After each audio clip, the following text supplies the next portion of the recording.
I probably got to go back and find this because I asked Cliff from Big Ten Team Rivalry this question, and I said, I'm looking at what the other coaches did, right? That have received show causes, right? I said, well, what's stopping Sharon Moore getting one? I think he said that he probably. I saw one Michigan fan said he thinks. I think it was Cliff. Cliff said he thinks Sharon Moore's going to get us a year show clause. And in my mind, Mike, if I have a year show clause as a head coach off of an 8-5 season, I'm fired. I'm fired, or I walk away, like Kyle Stallions did. But like I look at all this, and again, like I'm not an Ohio State fan that believes in some crazy big hammer. I have been consistent from the get go. I said you guys are gonna get a big hefty fine. Your head coach is gonna get suspended, and you're gonna get some scholarships taken away. That's been what I think, or my thought process is. But there were days, Mike, when I'd be talking to Bryce on Scar and Blue show. And shout out to my buddy, man. He's been doing great work here at the network. But I thought I was going insane, Mike, because I'm like, I swear I'm looking at like common sense, and for some odd reason, these Michigan fans won't listen, and it was driving me insane. And I'm so happy that we've gotten to this point now. Oh shoot, hey, we got Jam in here. What's going on, Jam? Ron Tarver, see you too. But I'm happy that we finally are at this point, Mike, where we're getting to the end of it. Because I do want this to be over. I'm ready for this to be over. And Mike, also to talk about something that you said actually, because you were right about this. I think a lot of us feel this way. If you were going to do this, why didn't the hell you do this a year and a half ago? Like, and this is where I wish Bryce was here. Like Bryce was in the comments, so he could confirm this. I told Bryce so many times how, as a Buckeye, and I think people think I'm joking when I say this. I'm very dead serious when I say this. I'm a Buckeye fan. I see my program go through shit. That is what we do. That is what we do. From Woody Hayes on to Jim Tressel's a saint, and he couldn't help himself but get in trouble. So I'm just used to it now. I think some programs, and mind you, I was in Grimm Space earlier, and Q-Mac was talking about this, and he was talking about how SEC programs wouldn't be doing what Michigan's doing right now. Keep capitulating to the NCAA. No, we would either really, really fight it or just take what comes with it. I don't think they know how to get in trouble, Mike.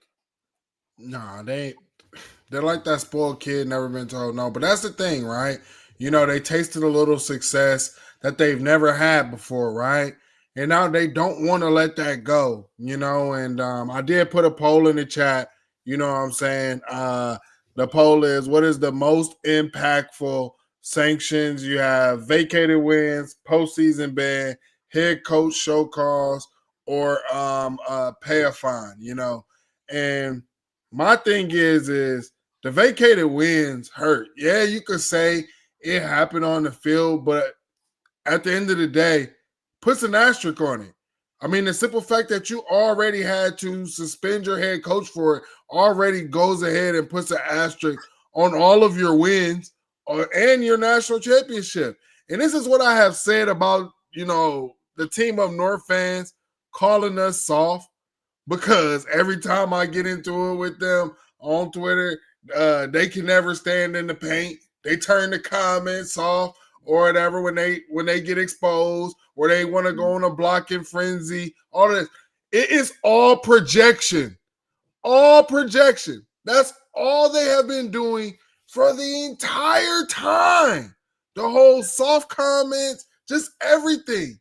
They are projecting. I'm trying to tell y'all, bro. Like, it's really sad. It's honestly sad, the delusion that you saw from the president to the athletic director to the head coach to the offensive coordinators to the defensive coordinators down to the players all the way to the fans, man. So I mean, they want to call our national championship Mickey Mouse. That's because they know that their championship is really a Mickey Mouse championship, bro. Connor Stallions was out there playing Mickey Mouse Clubhouse in disguises, dressing up like Mickey Mouse characters and shit, going out there. I mean, let's be honest. Am I wrong? Mike, I saw that you liked what I said about Rich Eisen. And did you see what Rich said? Did you see what Rich? It's a 3-minute clip. Did you get to watch it at all? Did you see it? Did you see that clip of Rich Eisen talking about the suspension? Nah, honestly, it's hard to watch him, bro, because he's been one of the delusional people too. Because here's my thing, Garrison. Like you said that he came out and was saying that, talking bad about Connor Stallions. He's always done that. He's always done that. But here's my thing: you can't talk bad about him and then praise your national championship and your wins. It's hypocrisy. That's what I'm saying. He's delusional. I think he's delusional. Well, here's the thing. I think I personally, because I do think I'm not mad at anyone that could brings those two together. I personally separated because of when Connor left and because I saw it happen on the field. And then, go ahead. Here's the thing: when everybody says that Connor left, right? We know that Connor built a database. You guys act like that just because Connor wasn't in the building, the database just went away. No, and that's Mike, and that's why I'm saying what you're saying. I lean more if you ask me which way do I lean more, I lean more towards it had an effect on the game. Now, what percentage of the game it affects, I don't know, but I do know it had an effect. I just don't I don't know. We are trusting that they stopped using Connor stuff. That's my thing. If you are saying that, they won it on the field, it had after he was gone, it had nothing to do. You are sitting here saying that you blatantly trust that they just were honest, that they didn't use anything, any of his stuff. When we've seen their president lie, their freaking AD lie, their head coach, their OC, and their DC lie. So here's my thing: no, for me, it's not. It's not that stuff. It's not committed to going to games in disguise after. No, I think for me, within the regular season, it means more to me. The cheating thing means a lot more to me within the regular season, because in the playoffs, I was sure they were the best team. That's why. I don't think because if you ask me if Ohio State and Michigan play that game in 2023 10 times, I think Ohio State wins that 5 to 6 times. Here's my thing. But but they were better than Washington. I don't know if they were better than Texas. I don't know if they were better than Texas, but they were better than Washington and they were better than Bama. Do they win? Here's my thing. Do they even get to the CFP without Connor Stallions? Because here's the thing. Yeah. What about the first few games? They go. They win. They go. I don't think so. Because to be honest, right after Connor won, bro. Bruh, right after Connor Stallions was gone, looked like JJ had to do some adjustments, bruh. So my thing is this, if you've gotten used to this system, which it did look like it took JJ some time to adjust without Connor Stallions. So for me to sit here and say that, they could have won or they would have been in the CFP without him to begin this, I can't say that. No, I can't say that. Mike, that's why I can't say that they are the better team. That's why I cannot say that they are the better team, bro. Okay. And they also have film. They also have film on Bama because they went and watched the SEC championship game. That's why I'm saying, when it comes to Ohio State, that Ohio State game, that's why I think Ohio State wins that game 5 to 6 times. I think they take most of the majority of those wins. I don't think Bama or Washington were better than that. Bama got. Nah, I don't. I think because no. All I'm gonna say is. But I see what you're saying. One time, here's the thing. And I'm gonna tell you why I feel like they still was using the little database, right? I'm gonna say why I feel like they still was using the database. The one time people was throwing out dummy signals, they got their ass whooped. JJ had no idea where to go with the ball. He was throwing picks left and right. Pick six. TCU. I mean, that's what but that's what I'm saying. Like, so that's why I'm like, how can I say that they are the better team without using that database? Again, that's why I said like I'm a very gray person. So like I see both sides, and I think the truth is like I've always said I think the truth is somewhere in the middle for all of this. At the end of the middle when 5 people line. The president, the AD, the head coach, the OC, the DC. Ain't no middle. And they're gonna pay for it. They're gonna pay for it. And so like, it's just a matter of what it is. But I mean, again, I'm just happy that all the reports have been correct. I'm still never going to understand why people have a problem with Pete Thamel for doing his job. But before we move on to talk about Joel Klatt's top 25 on X, everyone, I put out the question of the day. Question of the day is, who is the best player at Ohio State since 2000? That's the question I have for everybody. Mike, who is that for you? Dang, you put me on the spot, man. I gotta go just one? No, but I mean this player, like whoever you pick, this is who you believe to be the you will say they're the best player, and you are not gonna be ashamed of saying it. Like you will stand on that. And you can argue you can argue this person up and down that they are the best player since 2000 at Ohio State. Braxton Miller, man. I'm gonna say Braxton Miller. What he was able to do healthy at the quarterback position, bro, and then what he was able to do at the wide receiver position. And I'll even say this, even at the wide receiver position, if you go and watch a lot of his catches, they weren't hitting him in stride. He was making some crazy acrobatic catches, stretching out. So, yeah, Braxton Miller, man, the human joystick, bruh. Like, everybody wanted to play with Braxton Miller on the video game. That's facts. I mean, he was the video game. Here's the thing, bro. You knew that when Braxton Miller was getting the ball, something crazy could happen. Back then, we weren't looking down at our phone texting each other. You know why? Because Braxton Miller could possibly do something crazy. You didn't want to miss it. That's now, we sit here, we be in group chat. So you can talk about these players now who you might think is great. But nobody can tell me that they had their phone in their hand when Braxton Miller was about to get the ball. So that's a good argument. That's a good argument right there. And I'm not mad at that pick.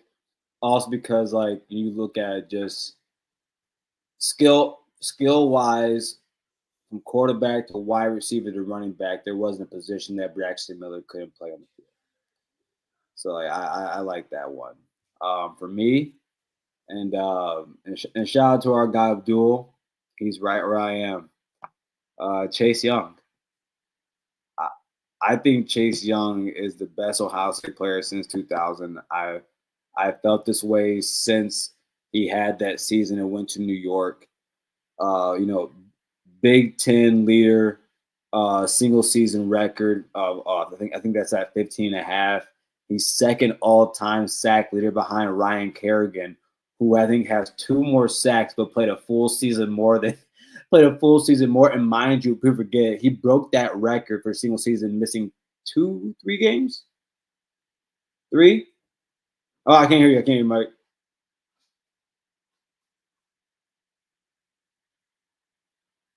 It was 3. It was 3. So who knows how many sacks he could have had? Yeah, and that should have been crazy. And I think about defensive end, I'm like, it's not like he's the guy on the other side who gets to piggyback off of the really good edge rusher. He's the guy setting the tone, and he's not really having help from anybody else. He's doing this by his lonesome. He's not a wide receiver that has to depend on a quarterback or a running back depending on the offensive line. Chase Young out there being Chase Young. And, Yeah. And so, yeah, that's who it is for me. Yeah, I mean, and that's another thing. Like, when I talk about Clemson getting so many advantages in that game because of them refs, bro, that's why, like, I hated those refs so much because there were so many pictures where we see Chase Young just being choked, face mask, like helmet, like halfway, and no flags at all. None. Mm-hmm. So, yeah, that was a good pick, Garrison. That was a good pick. Dan, he said, I agree with Braxton, but Zeke had the greatest 3-game stretch I've seen. I think that's the greatest 3-game stretch in college football history. I think that was I've never seen anything like that. Actually, you could say 4-game stretch. You could say 4-game stretch from that Michigan game. It was great. My pushback to that argument, Daniel, would be this: is Zeke had a 3-game stretch, right? Braxton Miller entire career when he was healthy on the field was electric. It didn't matter who it was electric, bro. I'm gonna be honest, right? You know what's funny about I really think like if the quarterback situation was figured out, we could have won a national championship giving those two dudes the ball all game. Man, see, Ron, 2013, bro. Freaking Urban did what goddamn Pete Carroll did. Putting the quarterback's hand instead of giving the damn ball to Carlos Hyde, bro. Don't talk about it, Mike.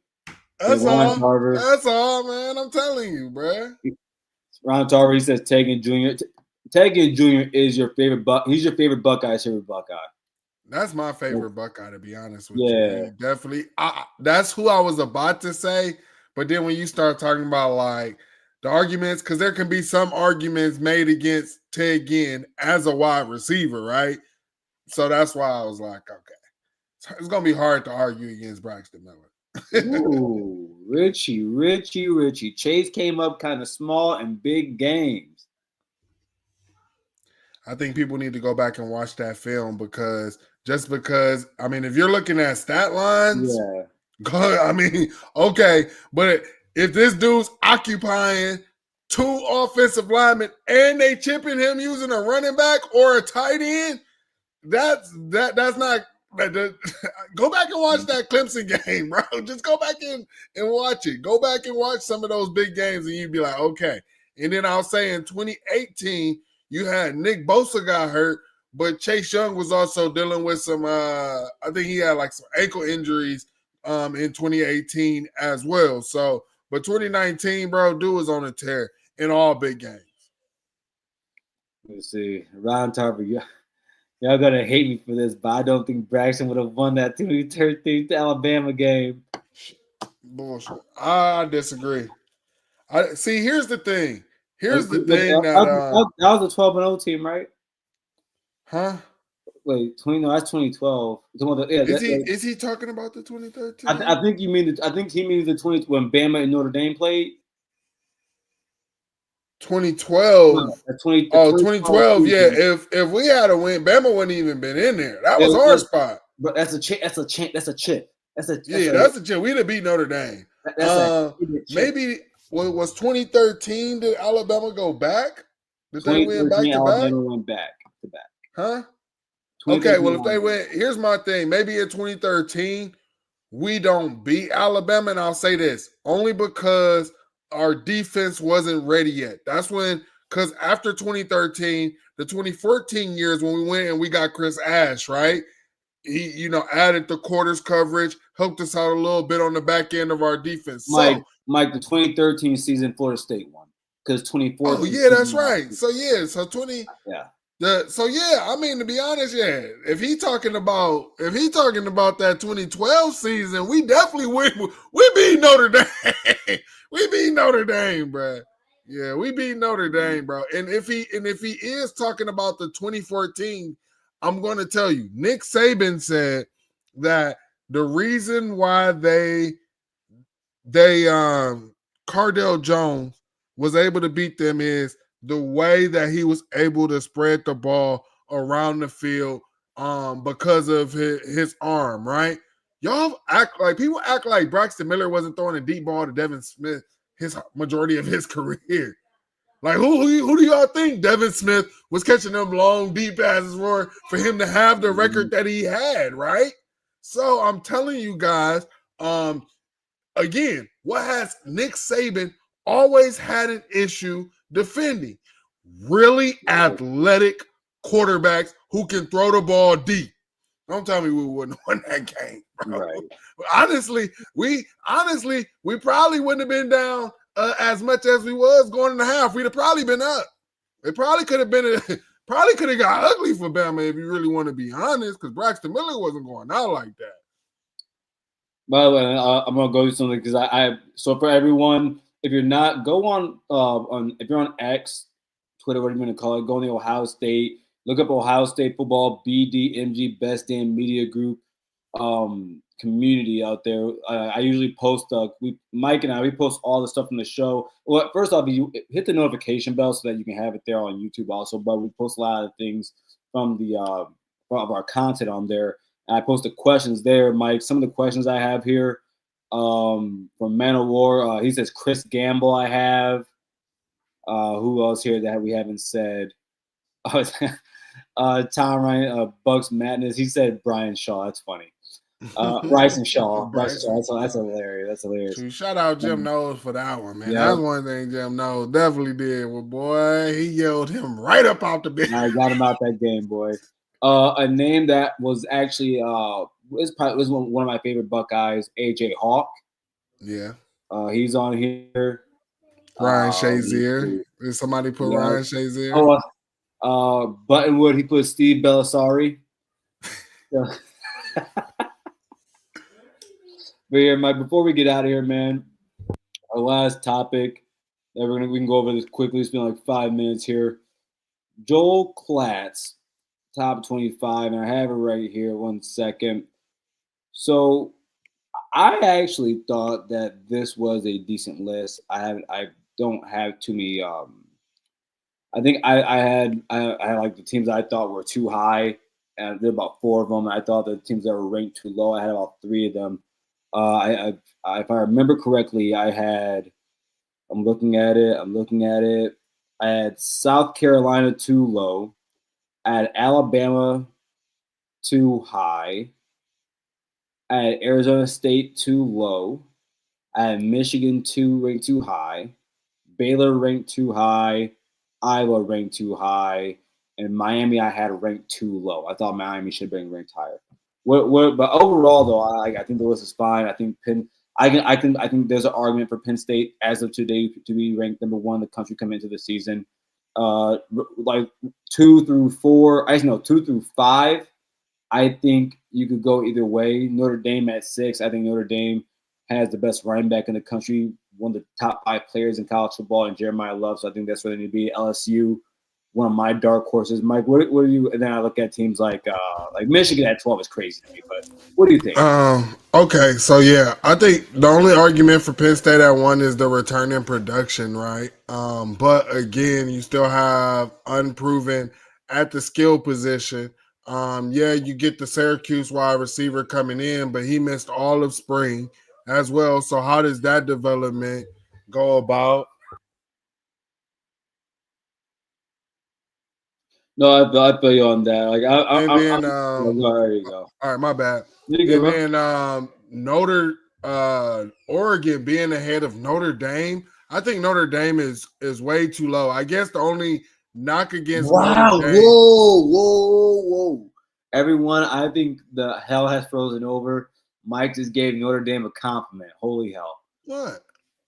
I've been honest about Notre Dame. I've been honest about Notre Dame like since day 1, bro. Like it's just look, now they actually look like something. Here's the thing. Right. Well, honestly, I think what they were able to do last year with all of the injuries and still making it to the national championship game was huge, right?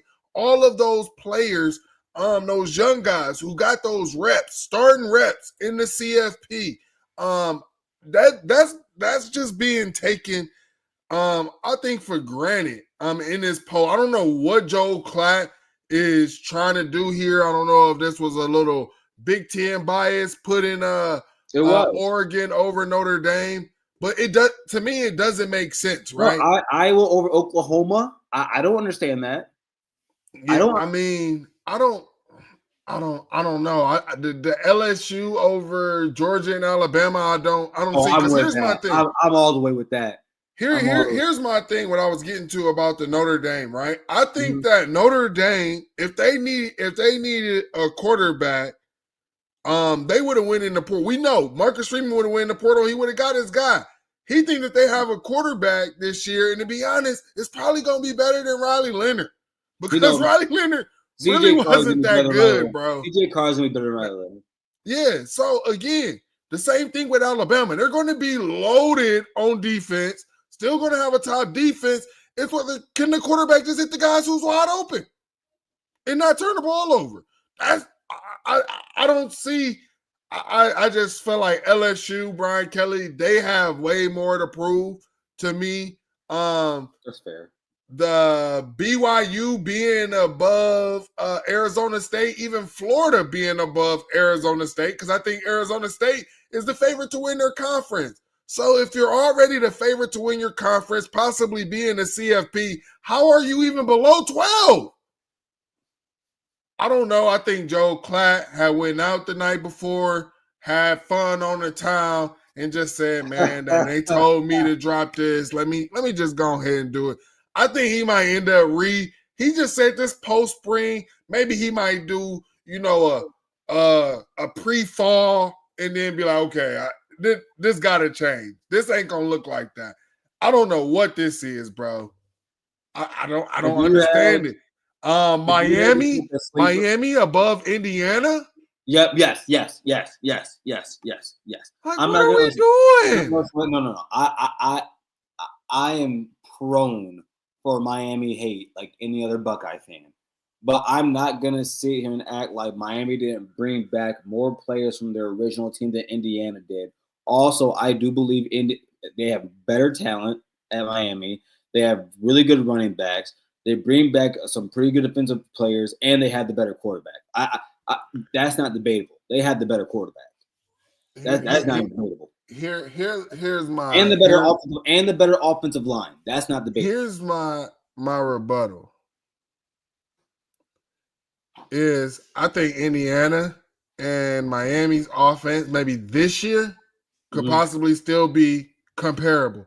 Now, talent-wise, you can give Miami that.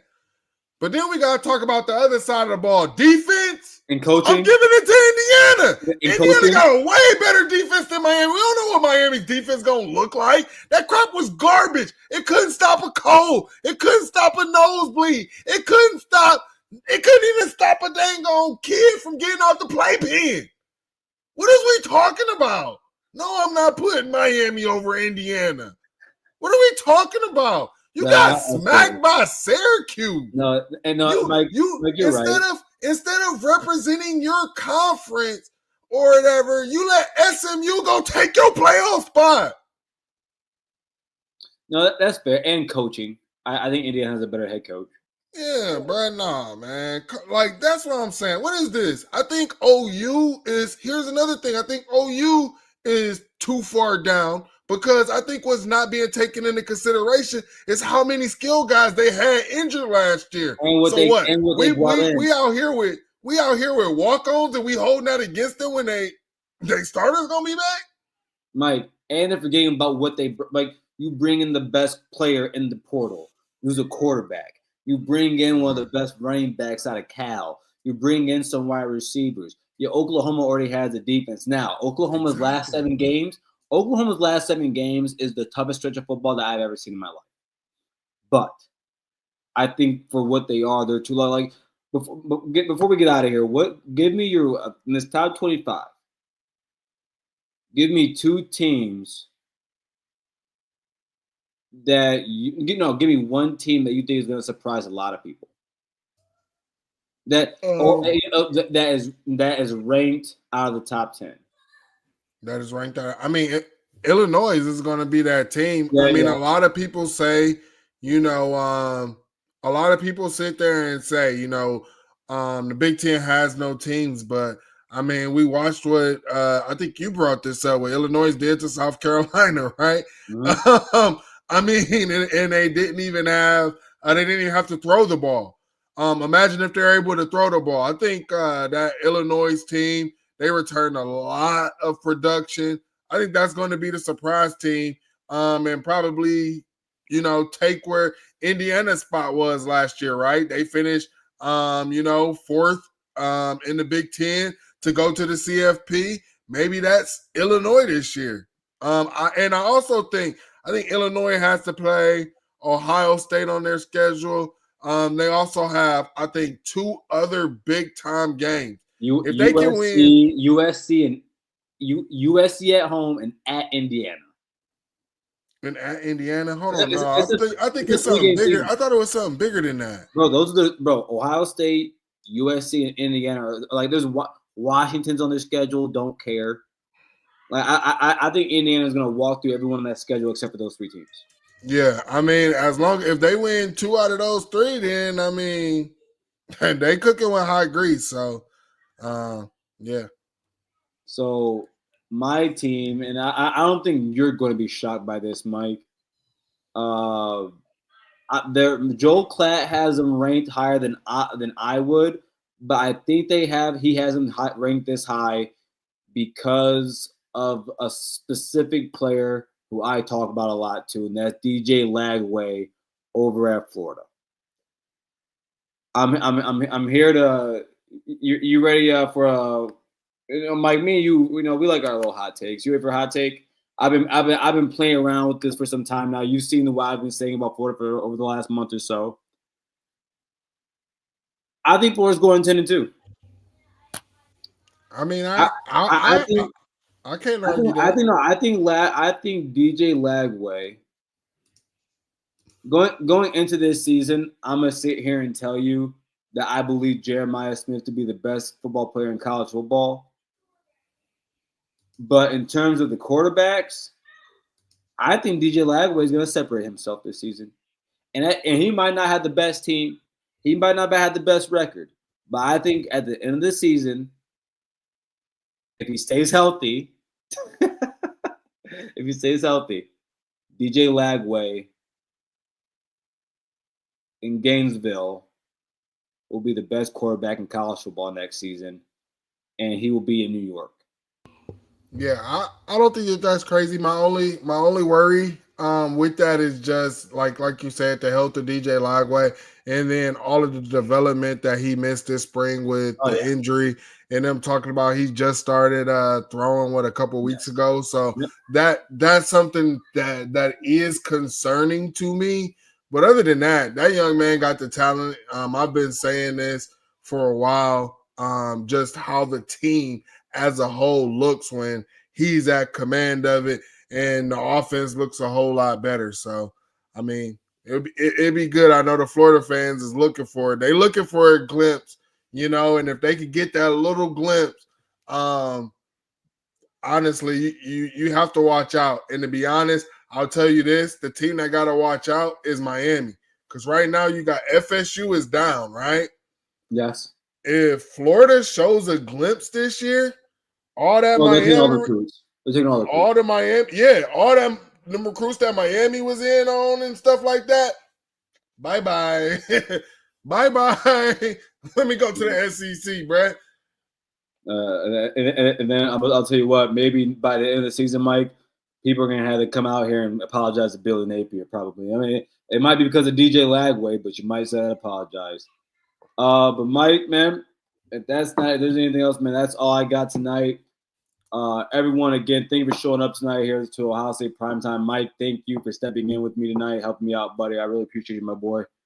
Everyone, again, don't forget, please like, share, and subscribe to the channel if you like the content. Again, check everything else that we have at the network.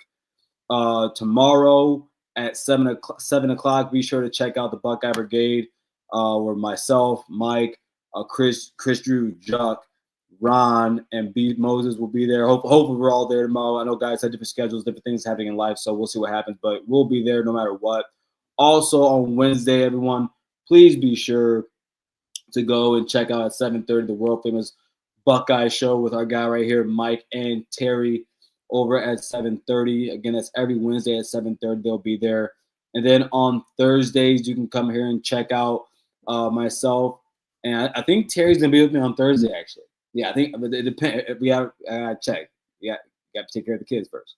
But if not, I'll be there on Thursday for the call-in show. So please, that's your guys' show. That's the day where you guys are my co-hosts. It's the day for you to talk. Because I talk all week, and I get tired of hearing myself. So please be sure to join in on there. But that's all I got for right now. So until then, everyone, Mike OH. IO, we out of here.